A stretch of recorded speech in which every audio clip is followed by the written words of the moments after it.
जंगे ओहद। बदर के बाद कुरैश बहुत ज़्यादा गुस्सा थे और उसके बाद अबू सुफियान ने 3000 लोगों को इकट्ठा किया। उनके साथ 200 घोड़े और कुरैश की औरतें भी उनके साथ गाना बजाने के लिए आईं, क्योंकि वो फिर से जंग की तैयारी कर रहे थे। रसूलुल्लाह सल्लल्लाहु अलैहि वसल्लम ने मदीने में मशवरा किया। कुछ लोग बोले कि मदीना में रह के ही यहाँ से डिफेंड करते हैं, लेकिन कुछ लोग बोले कि हम बाहर जाके डेजर्ट में लड़ते हैं। आप सल्लल्लाहु अलैहि वसल्लम को ये आइडिया बहुत ज़्यादा अच्छा लगा। आप सल्लल्लाहु अलैहि वसल्लम ने लोगों की बात मानी और चल दिए 1000 लोगों को लेकर ओहद की तरफ। बीच रास्ते में अब्दुल्ला बिन उबय ने 300 लोगों को लेकर वापस चला गया। शायद ये काफिरों की तरफ से एक प्लानिंग थी, स्ट्रैटेजी थी, क्योंकि यहाँ से थोड़ा मुसलमान और कमज़ोर हो जाते हैं, क्योंकि वहाँ 3000 की फौज और सिर्फ मुसलमान 700 बचे। लेकिन मुसलमान की हिम्मत बहुत ज़्यादा थी। आप सल्लल्लाहु अलैहि वसल्लम ने 50 लोगों को पहाड़ पे खड़ा रहने का हुक्म दिया और कहा कि चाहे कुछ भी हो जाए, चाहे अगर हम जंग हार रहे हो तो आपको उस जगह से नहीं हिलना है। चाहे देखो हमारी लाश को चील कौवे खा रहे हो, तब भी आपको वहाँ से नहीं हटना है।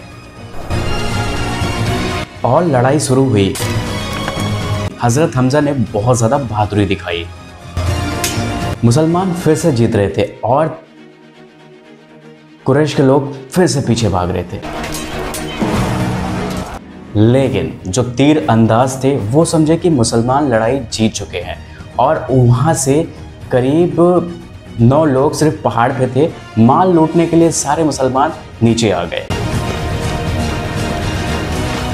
इस जंग में कुरैश की तरफ से खालिद बिन वलीद भी शामिल थे और इसी मौके का तलाश कर रहे थे। जब ये मुसलमान पहाड़ छोड़कर नीचे उतरे, खालिद बिन वलीद तेजी से अपनी फुल आर्मी के साथ पहाड़ के पीछे से लेके जाके मुसलमान पे हमलावर हो गए और मुसलमान में तफरा अफरी मच गई कि ये क्या हो गया। और हज़रत हमज़ा को कुरैश के एक गुलाम ने शहीद कर दिया।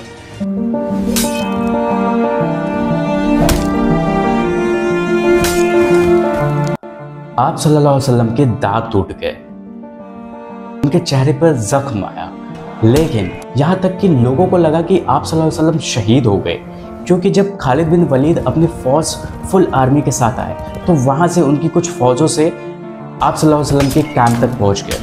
लेकिन आप सल्लल्लाहु अलैहि वसल्लम के साथ जो सहाबी थे वो उनकी बहुत ज़्यादा हिफाजत कर रहे थे। इसमें से बहुत ज़्यादा सहाबी शहीद भी हो गए थे। मुसलमान जब आप सल्लल्लाहु अलैहि वसल्लम की शहीद की खबर सुनी तो बहुत ज़्यादा घबरा गए, बहुत ज़्यादा परेशान हो गए। लेकिन आप सल्लल्लाहु अलैहि वसल्लम ने आवाज़ दी और जितने मुसलमान बचे हुए थे फिर से एक तेजी से इकट्ठा होना शुरू हो गया। लेकिन मुसलमान ये जंग हार गए। कुरैश खुश नहीं थे, क्योंकि आप सल्लल्लाहु अलैहि वसल्लम को शहीद करना चाहते थे। लेकिन एक बार फिर मुसलमान जो है वो धीरे धीरे पीछे हट जाते हैं। इस तरीके से जंग ओहद की बुनियाद थी। सब्सक्राइब।